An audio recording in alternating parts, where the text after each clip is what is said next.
नमस्कार दोस्तों, आप सबका एक बार फिर से मेरे YouTube चैनल कथा दुनिया की में स्वागत है।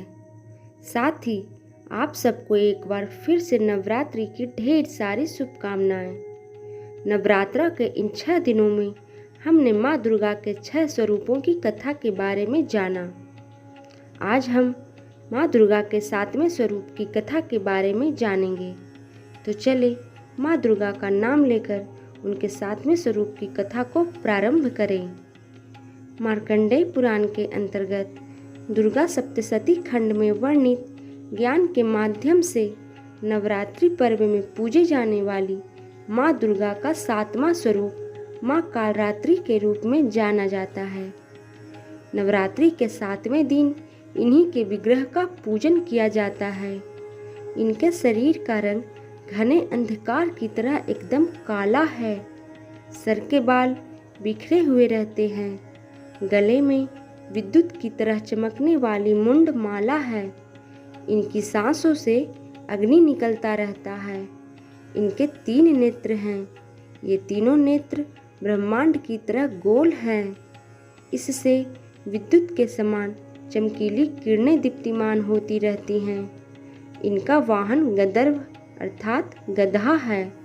ऊपर उठे हुए दाहिने हाथ की वर मुद्रा से सभी को ये वर प्रदान करती हैं। दाहिने तरफ के नीचे वाला हाथ अभय मुद्रा में होता है। बाएं तरफ के ऊपर वाले हाथ में लोहे का कांटा तथा नीचे वाले हाथ में खड्ग होता है। माँ का स्वरूप देखने में अत्यंत ही भयानक है, लेकिन यह अपने भक्तों को सदैव शुभ फल देने वाली हैं, इसलिए इनका नाम शुभंकरी भी है। अतः इनसे किसी प्रकार भक्तों को भयभीत होने अथवा आतंकित होने की जरूरत नहीं है। देवी कालरात्रि को देवी काली, महाकाली, भद्रकाली, भैरवी, मृत्यु रुद्रानी, चामुंडा, चंडी इत्यादि कई नामों से जाना जाता है। इन्हें लाल फूल अति प्रिय हैं। माँ कालरात्रि के पूजन और ध्यान से भानु चक्र अर्थात सहस्त्रार चक्र जागृत होता है। इनके स्मरण मात्र से भूत पिशाच, राक्षस तथा दैत्य सब भाग जाते हैं। इनकी कृपा से अग्नि भय, जल भय, जंतु भय, शत्रु भय, रात्रि भय इत्यादि सभी प्रकार के भय दूर हो जाते हैं। माँ कालरात्रि सभी भक्तों को अभय प्रदान करने वाली हैं। माँ कालरात्रि से संबंधित कथा कुछ इस प्रकार है। एक समय शुंभ, निशुंभ और रक्तबीज नामक दानव तीनों लोकों में हाहाकार मचा रखा था। तब सभी देवता चिंतित होकर शिवजी के चरण में गए और सृष्टि की रक्षा के लिए उनसे प्रार्थना करने लगे। तब भगवान शिव ने माता पार्वती को अपने भक्तों की रक्षा करने के लिए दैत्य का वध करने को कहा। शिवजी की बात मानकर पार्वती माँ ने माँ दुर्गा का रूप लेकर शुंभ निशुंभ नामक दानव का वध कर डाला। जब माँ दुर्गा ने रक्तबीज दानव को मौत का घाट उतारे तो दैत्य के शरीर से निकले रक्त से लाखों की संख्या में रक्तबीज दानव उत्पन्न हो गया। क्योंकि दैत्य रक्तबीज ने कठोर तप कर ब्रह्मा जी से ये वर पाया था कि अगर उसके खून की एक बूंद भी धरती पर गिरेगी तो उससे अनेक दैत्य पैदा हो जाएंगे। यह सब देख माँ दुर्गा ने अपने तेज से माँ कालरात्रि को उत्पन्न किया।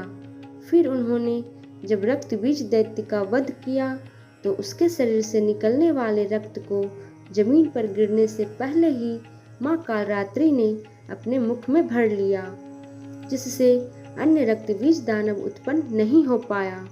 और इस तरह माँ दुर्गा ने रक्तबीज दैत्य के सभी रूपों का वध कर डाला।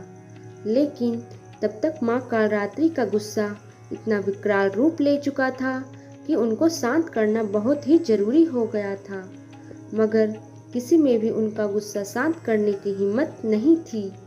तब सभी देवता भगवान शिव के पास गए और महाकाली को शांत करने के लिए प्रार्थना करने लगे। तब भगवान शिव माँ कालरात्रि का गुस्सा शांत करने के लिए उनके मार्ग में लेट गए। जब माँ कालरात्रि के चरण भगवान शिव पर पड़े तो वह एकदम से ठिठक गईं और उनका क्रोध शांत हो गया।